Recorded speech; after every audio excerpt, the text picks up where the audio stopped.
Is this thing on? It is. All right, I'm DaRock, and welcome back to another video, Talking Ball, where this week we are going to be previewing all the Power Conference Championship games for this final week of the college football regular season. And I'm going to have a special guest on today. The channel Big 12 expert, Utah grad, Tom Conneen is going to come on as well, talk Big 12 title game, some of its implications on the playoff, as well as a little coaching carousel and just college football in general. So really excited to have him on. And like I said, if you guys ever want to pop on or have your takes, make sure to comment down below. While you're down there, make sure to follow the channel, like the video, and let's get into it.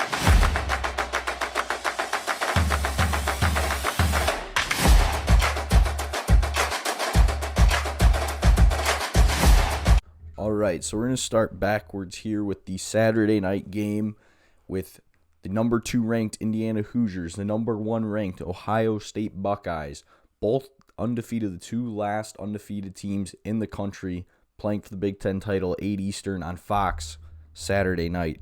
So looking at the spread right now, Ohio State's a 4-point favorite with total set at 47.5. This is the one conference championship game in these power conferences that is not a rematch, and I'm really excited for this one. It's the two best offenses and the two best defenses in the Big Ten. Both units ranked pretty high nationally as well. It's probably the two Heisman favorites, Fernando Mendoza for Indiana, Ohio State, Julian Sayin. And I think this one's going to be a class. I know there's a lot of Ohio State fans, and I think even just national media, they still just kind of aren't used to seeing Indiana as a good football team. This Hoosier team is very good. Like I said, Fernando Mendoza's led them to a lot of big wins here. Like I said, their defense is also really solid, so they have the guys to get it done.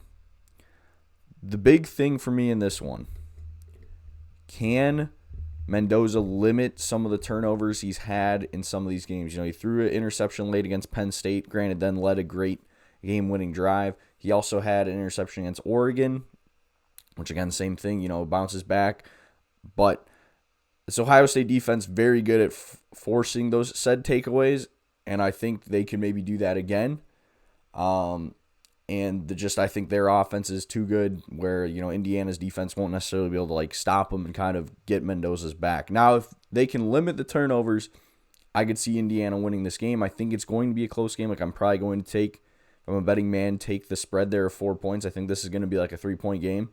But I think just because what I'm mentioning, I think Ohio State's going to get a big turnover late in this game, and then Julian Sayin's going to lead the Buckeyes on a game-winning drive. So give me Ohio State to take this one.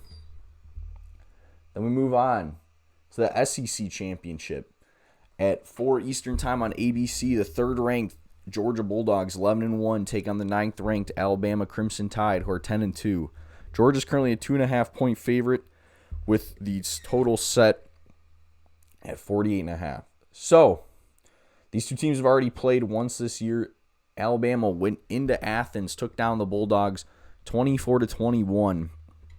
It was a game that Alabama was up big late, or up big early, and Georgia kind of came back in the second half. But Alabama was kind of able to hold them off for the win. Ty Simpson played really well in that game for the Crimson Tide. So if he can have another big game here, Alabama can maybe sneak it out again. Alabama kind of owns Georgia. Since Kirby Smart got to Georgia, Alabama is 7-1 against Georgia. So the only time Georgia won was that 2018 national title game, which I think you'll take a national title game being the one. But Alabama's kind of had Georgia's number.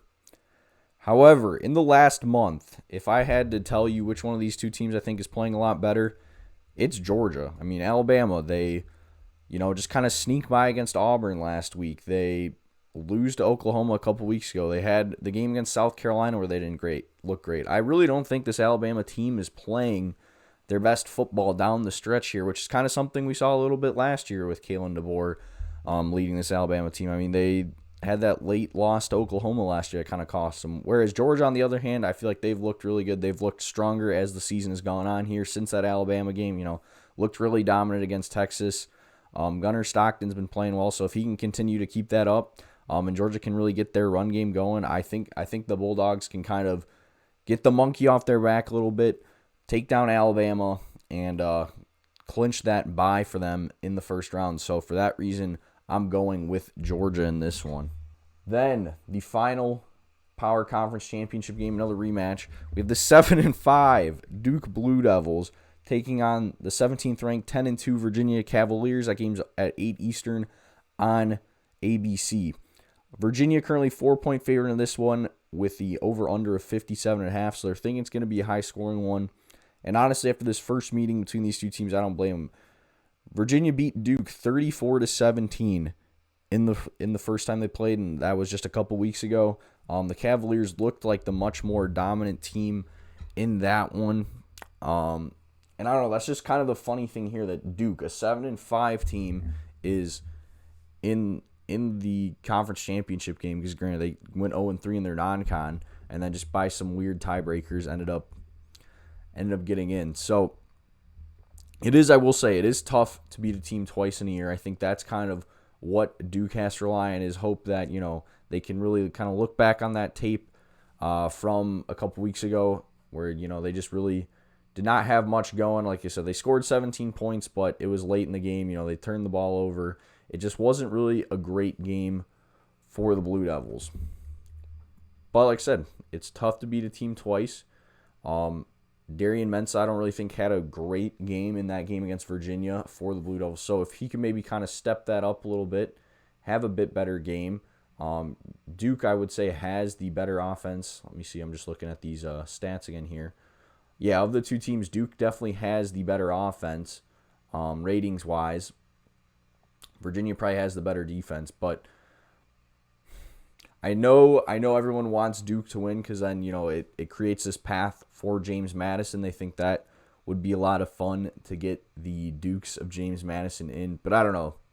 It's just one of those things. Like I said, it's hard to beat a team twice, but just how dominant Virginia looked in that first matchup, I just have a very hard time thinking that Duke, that just there's going to be a big change here, just 3-4 weeks later. I forget when exactly that game was. So for that reason, give me Virginia to take it. And then just kind of looking through the rest of these conference title games where we jump into the Big 12 title game with Tom here real quick.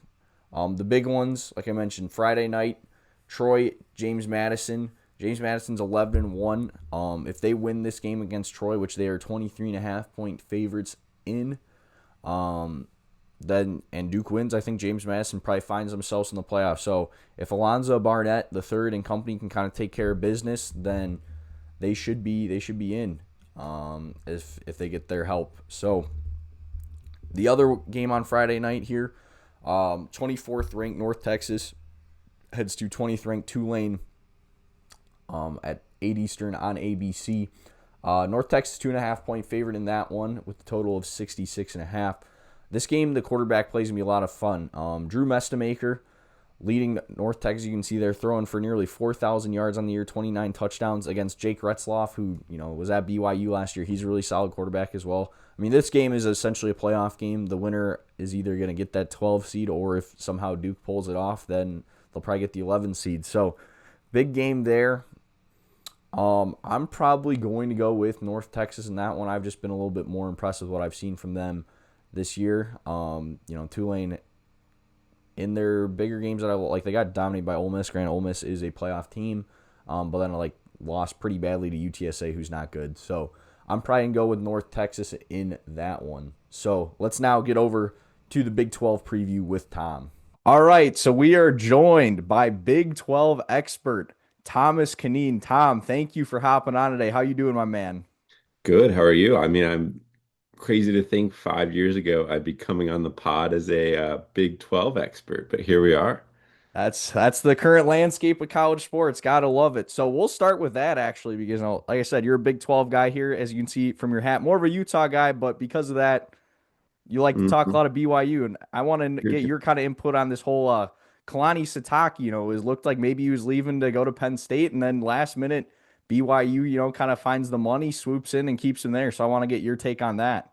Yeah, I don't know how Penn State fans live with Pat Kraft after the last 50 days.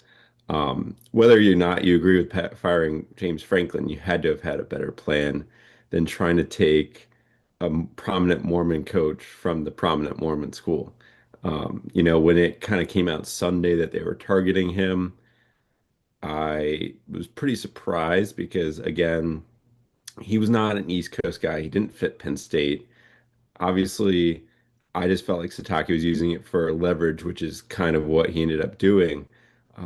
But there was a real portion on Monday afternoon that that was going to happen and that he had had a handshake agreement with Penn State, but then the crumble cookie guy came over the top and let them get Satake back. So that'll be a big and something that I'm monitoring kind of in the holy war landscape itself is Satake, I think, becomes the highest paid Big 12 coach out of this with significant increase in NIL and facilities and beyond that. So it'll be interesting to see the next couple of years. Obviously, they've had a really strong first 2 years here in the Big 12, or two out of three. Again, big year this year. It'll be interesting to see. I think, they've really Luck's really balanced their side as a from a Utah fan. I think they're number two in the luck meter in college football the past 2 years. So certainly the balls bounce away, but that's football, and it'll be interesting to see kind of them rolling into here to the Big 12 title game if that kind of gives them the momentum to get over the top the second time.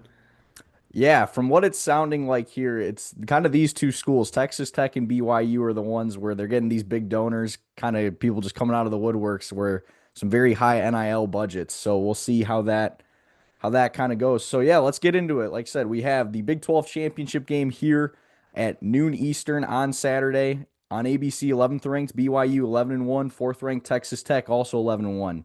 Texas Tech's currently a 12.5 point favorite in this one with the total set at 49.5. So Tom, kind of what are some of your keys to this game for either side? Absolutely. I think the biggest key to the game will be if BYU, their rush game can get past the Texas Tech defensive line. The Texas Tech defensive line is by far and away the best defensive line in the country. Overall, I think they're fourth or fifth in defensive metrics overall in NCAA, like third or fourth, depending what you look at in Power Mhm. Four, behind Ohio State, Indiana, Oregon. And so that was really the key on what stopped them in the first game Yeah. was their offense was a mess. I didn't think that Texas Tech, especially in the red zone, really capitalized in the first game. That first game could have been so much worse looking at the Yeah. score. But Texas Tech really settled on a lot of field goals there in that first meeting in Lubbock. I think you get with BYU, you get Sione Moa, just kind of the second of the 1-2 punch. He'll be healthy again for the first time in a long time going in this Big 12. Clearly, they've seen it before with the attack, and I assume that they'll be a little bit better. It's really hard to beat a team twice in one season. With that being said, Jacob Rodriguez and that defensive line is just unreal. I mean, Yeah. that Texas Tech defensive line. I mean, Utah has the best offensive line in the country with PFF grading, and it's not particularly close, including two maybe top 15 picks in the Hmm. NFL draft with Spencer Fano and Caleb Lomo. I mean, I wouldn't say that Utah's defense or offensive line got dominated in that game, but they had no push. And that's one of the Hmm. reasons why that was such a struggle in Salt Lake City back in September. And that's really just a testament to how good that defensive line is. That'll be really the key to the game if BYU can finally get some rushing. And I think Sione Moa will help, but it'll really come down to that. The other biggest thing I think is Brennan Morton, his health going into this Yeah. game. Their backup quarterback, I forget his name. Oh, Will Hammond. Mm. He lit up Utah again when Morton went out the first time Yeah. at September 20th meeting. And it'll be really interesting to see because Hammond tore his ACL, I think it was against maybe ASU. So they're really on the first and third string quarterback at this point. And the word around town is that Morton's been walking a boot for the last 2 weeks anytime he's not been on the field. So really, I mean, Texas Tech is one play away from relying on a third string quarterback for these next 4 weeks. So that to me is the other big key of the game is Brendan Morton's health. I think, they are as big of a national championship team as I could see in this Hmm. year's Big 12, especially. But Yeah. I think really the top four teams outside of Ohio State, like 2 through 5, are all very, very similar in terms of rating, and I think ability to win a national title or at least get to a national title game. And definitely think that kind of Texas Tech is right there. They just need to rely on making sure that Brenton Morton's healthy. But also in this game, I think, yeah, that tomorrow's the first step to that, or I guess Saturday. Gotcha. Yeah. Yeah. I'm big thing for me is like in that first game, like you're mentioning here, Texas Tech could have made it so much worse. Like they kicked 5 field goals, but they also forced a lot of turnovers. I mean, BYU turned the ball over 3 times. So if they can win the turnover battle again, like you're saying, that defense is just so good. If the defense plays that well again, I have a very hard time seeing BYU winning this game and seeing it going up probably pretty similar to how it looked the first time around. So what's your pick in this game? Who do you got? You like BYU? Do you think, like you said, it's hard to beat a team twice? Can they maybe change things up this time and pull Yeah, off the so upset? Or I think if Brenton Morton can stay healthy, Texas Tech wins this game. I'm going to go with 31-27. okay, so you have it in a My close final one. score. But I absolutely think if the line remains at 12 and a half, everybody should be hammering 12 and a half points. BYU plus 12 and a half. 12 and a half is a ridiculous line for a championship game with 11 versus 5. Yeah, And obviously it'll be in Dallas, so it'll be a little bit of a home field advantage for Texas Tech. But 12, if you looked at the first game, 12 and a half points to me, obviously it felt like BYU got dominated in that first game. yeah, But also, again, they're a few turnovers away from being, right in that. And I think 12 and a half points with the way that I think BYU's been able to kind of turn it on here and kind of peaking at the right time in the last 4 weeks. To me, that's going to be tough to overcome 12 and a half points deficit. yeah. I agree with that. Like I said, I think it will be a closer game, like you're saying. I feel like we've seen some pretty kind of chaotic Big 12 championship games the last couple of years, where teams like this that are highly ranked, the underdog, makes it a close game or wins outright. So I agree with you. I think I do have Texas Tech winning, but I think it'll be a close one. So if that's the case, and I know this might pain you to do, does BYU still get in the playoff? Like I need you to do a little bit of Big 12 advocating here. Do you think BYU Yeah, I can mean, still get in a absolutely. I close think loss?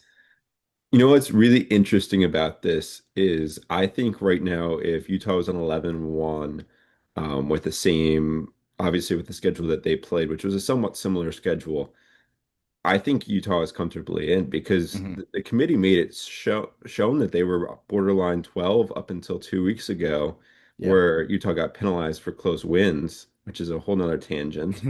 Um, so I think there definitely is a little bit of bias that BYU has not been, particularly strong up until that last 2 years, Hmm. to where, they're not getting the respect to get in. But certainly, I think any Power Four team in a 12-team playoff, any Power Four team should be who's 11-1 with their only loss being on the road to a number 5 team who's in the playoff should absolutely be in the playoff. You know, I think the biggest thing to me is why is Notre Dame in? Notre Yeah. Dame is 10-2, where they front loaded their schedule. And how many teams have they played that have been over 500 since? Like their best win since is USC. They really haven't played much. I mean, Pitt was like solid at the time, but I mean Narduzzi even himself kind of said that game doesn't Pitt is matter. like Cincinnati, Yeah. where they were paper tigers. They play easy schedule, and then they kind of fell apart at the end. Hmm. So to me, Notre Dame is not deserving. I know you can't control your schedule, but they purposely front load those hard games Yes. to make you forget about it. Um, Miami doesn't deserve. I mean, you can't lose 2 games to Louisville and SMU. You can't Yeah. lose 2 non-ranked games. At least one was at home. SMU was on the road, I think, but I know SMU was a road. Louisville was a home game, but yeah, SMU was a road game in like you double can't do overtime. that. Yeah. So to me, though, that bubbles. And frankly, Alabama has not looked good the past couple weeks. Hmm. Obviously, if they win in Atlanta this week, they get in. They deserve a spot. But if they lose their third game, they have the worst loss out of any of the 12 Yes. teams by far. Hmm. And if you looked at that Oregon or Auburn game on Saturday, I know it's an Iron Bowl. The eye test told you that they totally got outplayed. Hmm. Auburn, you know, was sloppy on offense, but they were driving the ball and couldn't get points. And Bama, especially with Ty Simpson, really the last 3 weeks against Oklahoma, they did not look very good. Yeah. And then, with the Auburn, I know again it's an Iron Bowl, but they didn't look too good. So to me, I think BYU should be in no matter what, especially Hmm. if it's a close loss. But I think it will take a win for them to get in, unfortunately, with the way that they've set the settings. Yeah, I agree with you 100%. Like I said, I think I've been saying all year the solution in Miami Notre Dame because they played on the field. It's like how is Notre Dame ahead of them? The solution is just neither of them should be in. BYU I should be in as fully an agree, 11-1 fully agree. team. I don't So, know why, and I think, frankly, Notre Dame needs to figure out. At this point, they might have to join a conference. I think, mhm. need to force their hand because, they have benefited. And if you look at next year's schedule, it's the same thing. Yeah, So it's going to be, we're going to deal with this Notre Dame problem a lot, and I don't I know think what so. it's going to take to get that fixed with the reputation that they've had. Yeah, exactly. And that's just the big thing here is it's just 100% like brand bias. And I think that's kind of what's keeping BYU out, like you're saying, and has a team like Notre Dame in. Yeah, do they need to join a conference? Yes. Are they ever going to because of what we're seeing this year? No. So we'll And to see. me, there's a bunch of different solutions in terms of proposed 12 to 16 team playoffs and whatnot. And my firm belief is that 12 seed is never going to win a college football playoff. Exactly. I think you could have kept it at four. The only Hmm. reason you had it at 12 was to make things more interesting and obviously more TV deals and revenue. And, that's awesome. The one thing that I will point out is we need to get rid of the committee. The committee Yeah. has created so many false narratives in terms of precedents that they've claimed they've set that Yeah. they're going to have to go back on. Every year, it seems like they set a precedent that the next year you're like, they shouldn't have set that precedent, Hmm. and that precedent's not going to be kept for next year. So to me, that's going to be really, really interesting is to see if that precedent or what precedents will be set again this year and what Yeah. precedent will be break. But I think it needs to go back to, I mean, we have AI all over the place. We need to just get back to Go BCS and back the to the elevated computers. BCS. I don't know why we can't do a 12-team BCS playoff. Yeah, I wouldn't be opposed. I don't know. I'm borderline. Like I said, I agree with you of the I always kind of thought like 6 to 8 was like the perfect number. I would argue there's like years where, there's 6 teams like good enough to win a national championship, but there's never really more than that. And that's where kind of like the bickering about Texas being in. We know Texas is not sure, maybe are No. they a top 12 No, team in the and if you country, but lose are three they times, you're not national. And this is exactly? my caveat, this is my anti-SEC agenda real quick here, is if you're the fifth best team in a conference, even if it's the SEC, Yeah, you're not the best team in the country. exactly. Right? Exactly. And so to me, why are we bickering about the fifth best team in SEC or sixth best team in SEC trying to get a shot? The one thing that I would make an argument is why is Ole Miss deserve to get in Hmm. after this? With the precedent they set with Florida State, obviously they will get in, and 11-1 deserves that. Yeah. But I would expect them to be you know, go down in the rankings with all this turmoil. Because, as much as Lane Kiffin's become the villain, and rightly so, he abandoned his dog. I don't know, like he obviously is going to be a villain. Hmm. At the end of the day, like, coaching change and dealing with all that 2 weeks before a playoff is going to take a toll on that team. That Yeah. team is not going to be as well coached. So all very, very interesting things. We'll be really interested to see how the 12-team play shakes out. I think the ACC title game, it's a really bad game, but that's It going to end is. up being really interesting because are they going to put a seven and or at that point would be an 8-5 Duke team into a college football playoff? That will certainly the ACC championship will certainly bring change for next year because they're never going to let that happen again. Yeah. And with that being said, I think as much as I like having the group of five team in there because I think, the every conference should be represented in a national championship. Hmm. Uh, I think that it'll likely go away after next year too, Yeah. because right now there's no way that they're gonna keep putting like North Texas or Tulane or JMU in for like a 3 loss Texas team. That's not gonna happen every year. So Yeah. uh, especially if the results are bad. Because like obviously if you have Boise State, I think in a 12-team playoff, right? If you have Boise State, who goes and plays non-con and let's say maybe beats a Notre Dame or a Wisconsin or something, and then goes on and runs their table and goes 12 and 0, that warrants a case for them in the 12-team playoff. But I don't think automatically putting a group of five team, especially when we're really struggling to get even one into the top 25 right now without just some bias to throw them in, is really going to last. Yeah, sadly, I agree with you. I mean, I love to see it because you just never know. Like, Tulane, for example, beat USC in the Cotton Bowl like a couple years ago. Like the UCF team that went on a run. I mean, heck, Hmm. even Cincinnati like made a 14 playoff. So like, it's just weird to me that like college football seems to be the only sport where they don't want to like give everyone a chance. Where it's like you see these proposals of like, oh, the group of five should just have their own playoff or like stuff like Right. that. It just seems very odd to me because then you look at like March Madness this past year, everyone's whining, oh, there wasn't enough Cinderellas, there wasn't enough upsets. So it just doesn't make 100%. sense Now, to the me. one difference I'll say is I don't think that there's going to be Cinderellas in a playoff the same way that there are in March Madness. No, But, you'd like to see one or two yeah. upsets happen. If we have this format for like more than, just the 2 years where they throw it away, we're eventually going, like, eventually one year, yeah, maybe something crazy happens and like the 12 seed group of five team does beat the five seed because, maybe 100%. their coach leaves or something like that. And like you're Right. saying, so Right. Who do you think is going to be the final, back to the coaching search? Who do you think is going to be the final um coach for Penn State? I honestly at this point think they're just going to be stuck promoting Terry Smith. And like some of the players kind of seem to be advocating for it too.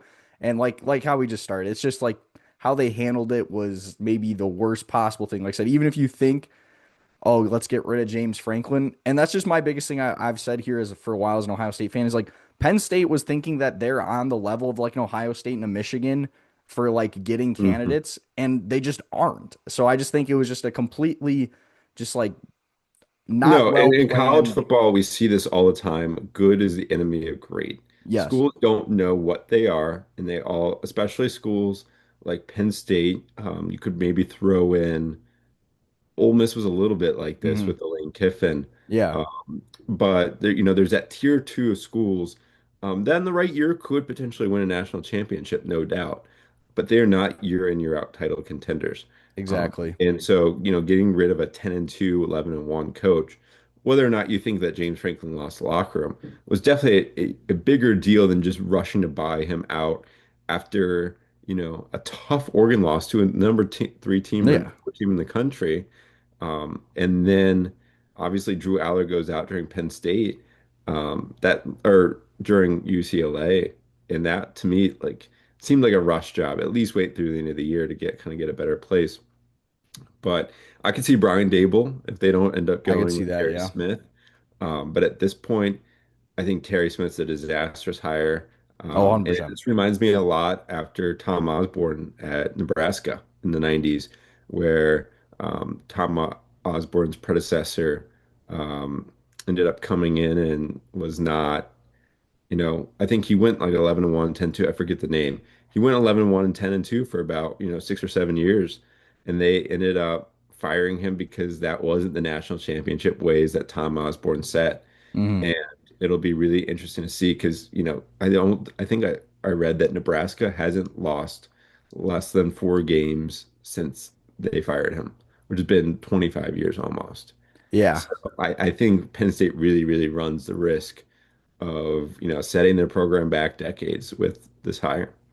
I agree with you 100%. And I think like the 12 team playoff was good for schools like you're saying, like a Penn State, like an Ole Miss, where it's like it was going to be very hard for them to make the 14 playoff because they're, the third, fourth best team in their conference every given year. But now, where you're seeing those third and fourth best teams in, Big Ten, SEC make it, like I said, it was a down year this year. I agree with you 100%. Even if you agree, like his time is done, he couldn't win the big games. Even you could argue last year, like he makes it to the semifinal, but got the easiest path possible with SMU and Boise State. So, but yeah, just it's been completely mishandled. And like I said, I think it's probably like you're saying, either going to be Terry Smith or Brian Dable. I think some people are throwing out Brian Kelly. I haven't heard that much recently, but like that would also just be a disaster. So yeah, No, they just completely mishandled it.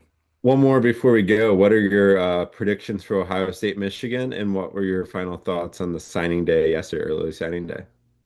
Gotcha. Yeah, this time of year, like that's the whole thing with this college football like calendar now, how deep it goes. Like I'm not even like looking into signing day yet, really. But yeah, Ohio State, Michigan. That was just glorious. I mean, I just find it hilarious. They spent more pride protecting their midfield logo after the game than playing defense in the second half. So it was all I could have dreamed of and more as a Buckeye fan. And I mean, it didn't start out great. Like Michigan has No. that big run. They have the interception. I'm like, oh, here we go again. But then that's why, I think this Buckeye team is the best team in the country. I think I think Indiana's going to give them a tough test on Saturday, but I'm confident in this Ohio State team, and I think they're going back to back, probably undefeated. So, So I um, didn't realize Indiana was also hosting Louisville in Indianapolis oh yeah, basketball at it's one of the noon. craziest Indiana sports days probably ever. So Indiana fans, I have a little bit of envy because of how their rise to prominence in the last 2 years after doing absolutely nothing for 25. Oh yeah, But that's got to be the greatest day, especially if you can scrape out both of those wins, which I think will be tough. I think be tough. you got to think you're going to maybe go 1 for 2, potentially 0 for 2. But if for some reason you can go 2 for 2, I would love to look at the parlay odds on that money line if you want to look at that. Um, that would be the greatest day of any Indiana fan's life. So I would hope that Indiana fans, t don't take this for granted because they've, experienced this success, but drink a lot of beers on Saturday. But real quick, one more thing I want to point out before we jump off is the Okay. Big 12 signing day was yesterday. Mhm. And I know we've kind of seen this trend where it's really been Texas Tech, a little bit of a gap, and then BYU and Utah kind of as the three, and then a huge gap from the rest of the conference this Mhm. year. I think that was made pretty solidified that with just looking at the scores and everything, but all three, other than an outlier of West Virginia signing 45 freshmen, with 30 or 41 of them being 3 stars, Utah and BYU and Texas Tech, all three are by far the highest composites in the class. And all three schools picked up 1 or 2 5 stars. And so you can really see that, where we saw a lot of chaos for a long time with the Big 12, where well, you had Oklahoma and Texas at the top, even though Texas really underperformed for the past decade. Um, I think it'll be really tough to see um, really anybody kind of entrench those three kind of going in the next years, especially if you look at some of the schedules. I think it'll really be the top three. It'll kind of be a battle for obviously those top 2 spots. And then after that, I think it'll be kind of fourth through the rest after that with some occasional upsets. So it'll be interesting to see going into next year. I think, this if BYU can win again today or on Saturday, that'll be really big for the conference to get 2 teams in. Yeah. But frankly, they should have 2 teams in no matter what, especially if somehow the ACC is going to get 2 teams in. Yeah, like I said, I don't think there's really a world where Miami gets in. I think it's just kind of BYU wins, they're in, Notre Dame's out. If Texas Tech wins, we're probably just looking at the same 12 that we got here on Tuesday. So, but Tom, thank you so much for hopping on here with me. You're more than welcome anytime. Maybe we get you on, talk a little Big 12 hoops later in the Absolutely. The year best too. Big 12 hoops conference. It's the best conference in the country, I think, going into this year. Yes, sir. All right. Well, it was nice All right. talking with you, man. See ya. Bye. So that's going to wrap it up. Thank you guys so much for watching. Big thank you to Tom for coming on once again. That was a lot of fun. Like I said, I really enjoy talking ball with other people rather than, a lot of these videos is just kind of me talking into the screen. But yeah, appreciate him coming on. Like I said, if any of you guys ever want to come on, feel free to let me know. Make sure to drop all your picks down in the comments. Like I said, really big weekend here for college football. Really interesting to kind of see how it'll all play out and kind of the effect it'll have on the college football playoff rankings. And I know talking with Tom, we're already going to try to get him back on to talk some college football playoff previews. So excited for that. So once again, thank you guys so much for watching. Make sure to like the video, subscribe to the channel, follow if you're watching on Spotify. Check out all my other socials down there in the comments. Keep up with my takes, know when I'm dropping videos. So thank you guys so much for watching. I'll see y'all next time. Peace.